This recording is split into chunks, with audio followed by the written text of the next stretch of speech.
everybody, it's Miss Moylan, and we're going to talk about how to narrow a research topic. You're going to have to closely listen to this and think about your research topic as we're going along. So, first of all,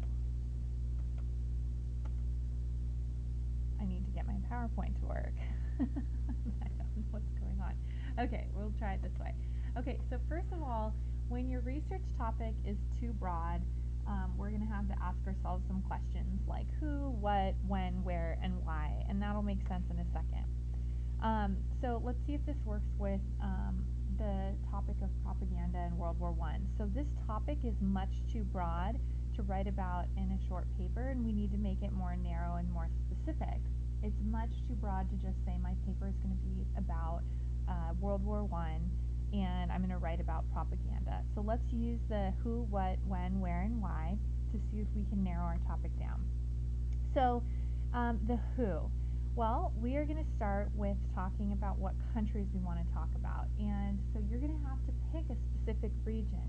So maybe you're going to talk about the British in World War I after you've done some research and you've found, oh, okay, the British keep popping up in my research, and so I think I'm going to find that it's a good tool to use, or there's a lot of research out there on the British.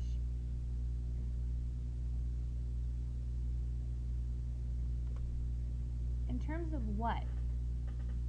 Well, there's different types of propaganda. So the types of propaganda that were out there that when your research would be propaganda that was used to raise money, propaganda that was used to increase recruitment, and propaganda that was used to keep morale up and patriotism up. Remember, especially during World War I, millions of men are dying, and women and civilians and children. So it probably, you're going to look at the research and decide, I think that for me, I'm going to focus on British propaganda that was aimed at promoting patriotism and increasing morale. So I'm going to focus just on this one. In terms of time frames, you're going to want to talk about prior to starting the war or during the war.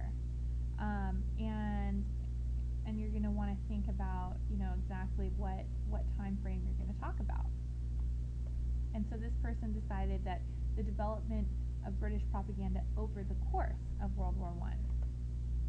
The next thing you're going to talk about is where, and you could talk about government-sponsored propaganda, print media, or colonial holdings, and this person decides to talk about the development of government-sponsored propaganda during World War I. And then the why, the evaluate, the causes, methods, and outcomes. So do you want to research the most successful types of propaganda methods used during World War I? And in that case, you're making your research topic much more specific. So here you go. You can now figure out, you've now narrowed your topic down so you can figure out a really good question. So here's a couple questions that came to my head as I thought about that process. Some examples would be comparing and contrasting propaganda used by the Allied governments to boost morale and patriotism during the war, so maybe comparing and contrasting British and American propaganda, or British and Russian propaganda. Evaluating the effectiveness or impact of British propaganda in raising money to fight World War I. So how was British propaganda effective or not effective in raising money? And then analyzing the propaganda methods and mediums used by countries in World War I.